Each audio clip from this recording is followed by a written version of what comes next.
Hello, you are watching Shalom World News. I'm Rory McLennan coming to you from Glasgow, Scotland.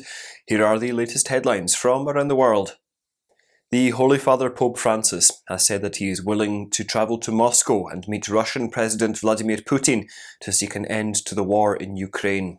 In an interview with the Italian daily Corriere della Sera, the Pope said that he had asked Vatican Secretary of State Cardinal Pietro Parolin to send a message on his behalf to the Russian President, informing him of the Pontiff's willingness to travel to Moscow.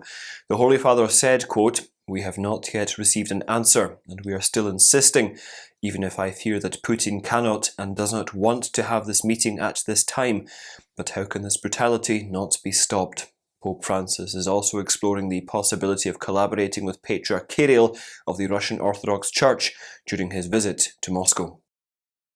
A recent Fox News survey has found that over half of American voters are in favour of banning abortions after 15 weeks of pregnancy.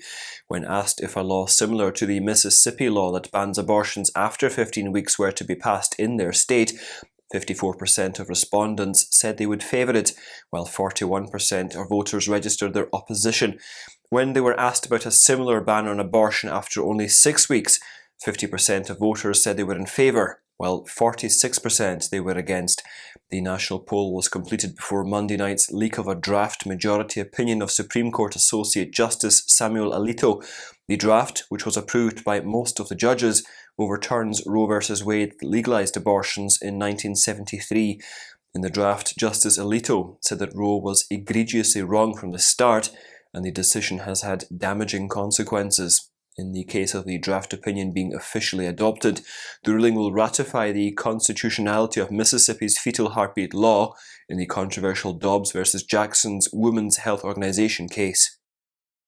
In the Church in the United States, a survey has found that regular Eucharistic Adoration and the rosary are key factors that promote vocations.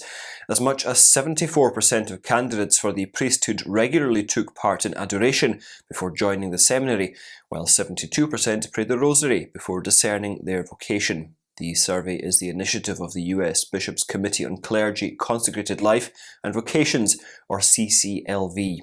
7 out of 10 seminarians, or 74%, were altar servers before joining the seminary, and 51% were lectors before they felt called to the priesthood. 90% of candidates were encouraged to consider the priesthood by someone in their life. The CCLV had entrusted the Centre for Applied Research in the Apostolate at Georgetown University with conducting the Ordination Class of 2022 study ahead of the World Day of Prayer for Vocations, which is observed on May the 8th. The Communist government of Beijing continues to persecute the underground church in China that swears allegiance to Rome. Catholics in Baoding in Hebei province are worried about 10 priests of the underground church whose whereabouts are unknown after they were arrested by the police this year. Out of the missing 10, 4 disappeared on April the 29th and 30th. Priests and believers are seeking prayers for the safe return of the detained priests. It is reported that priests who are detained undergo what is called guanji, a sort of confinement in which their movements and activities are curbed, although they're not put in prison. The detainees are also made to take part in political sessions with the aim of enrolling them in the official patriotic church. Baoding Underground Church Bishop James Su Jimin has been under detention for more than 25 years. With Lebanon preparing to conduct its parliamentary election on May the 15th, the head of the Maronite Church, Patriarch Becherah Boutros Al-Rai, has urged all Lebanese citizens to exercise their franchise without fail. He made this appeal during Sunday Mass in the Marian Shrine of Our Lady of Harissa. The Patriarch said the elections give them the chance to tell the world what kind of country they aspire to be.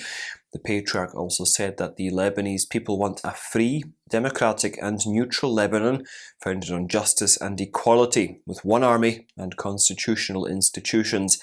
There are hopes that the long-awaited election will help the nation overcome its political instability and crippling economic crisis. Of late, the head of the Maronite Church has been advocating for the nation's neutrality so as to preserve its sovereignty and pluralistic identity. In Nigeria, a prominent ecumenical outfit has urged church leaders to host a 3-day prayer initiative for the crisis-hit West African nation. The Christian Association of Nigeria has called for a prayer campaign from May the 13th to the 15th In a statement issued on Monday, the organisation urged believers to implore God to have mercy on Nigeria and divinely intervene in all affairs of the nation, especially economic, political and security matters. Group Secretary Daramola Joseph, who issued the statement, said, quote, "We are to passionately call upon the Lord that God would speak to our leaders to take the right steps in addressing the dangerous situations into which we have put ourselves. The nation is battling internal security issues and Islamist insurgency, as well as rampant corruption." Proclaiming his pro-life stance on Tuesday, May the 3rd, Oklahoma Governor Kevin Stitt signed an abortion ban bill into law. Modelled after the Texas heartbeat law, the law bans abortion after 6 weeks of pregnancy. Although abortion advocates filed a lawsuit against the bill will come into effect immediately. The law prohibits abortions once cardiac activity in an embryo is identified, that being around 6 weeks into a pregnancy. It also allows private persons to sue abortion clinics or anybody who abets a woman in obtaining an abortion. Following the bill's signing, Governor Stitt tweeted, quote, "I want Oklahoma to be the most pro-life state in the country because I represent all 4 million Oklahomans who overwhelmingly want to protect the unborn." Earlier, Governor Stitt had inked legislation that makes terminating a pregnancy a felony that invites up to 10 years in jail. Although the bill will come into force this summer, there are chances that it can be challenged in court by Planned Parenthood and other pro-choice outfits. In Iraq, as many as 126 children belonging to the Chaldean Catholic Church received their first Holy Communion near Mosul at the end of last month. It was an occasion of rejoicing for the Christian community, which is beginning life anew after overcoming the brutal years of occupation by the Islamic State. Father Karam Shamasha, a Chaldean priest from Mosul, expressed his excitement by saying, quote, "The land, which was attacked a few years ago by Islamic State militants who intended to exterminate Christians, is ecstatic. Our faith and cross have triumphed."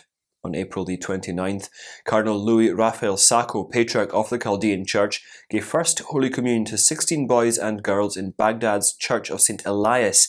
Separately, on Sunday, May the 1st, 45 Syrian Orthodox youngsters received Holy Communion for the first time in the Kamishli Church in the Nineveh Plains, dedicated to the Virgin Mary. The Holy Mass was presided over by Mor Morris Amsi, Syrian Orthodox Bishop of Jazeera and the Euphrates.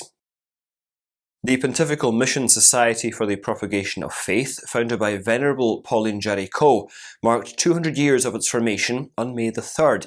The day also commemorates the 100th anniversary of the conferring of pontifical status on the society by Pope Pius XI through the Motu Proprio Romanorum Pontificum. The society provides prayer and financial support to various missionary-related programs, particularly in Asia, Africa and the Pacific region.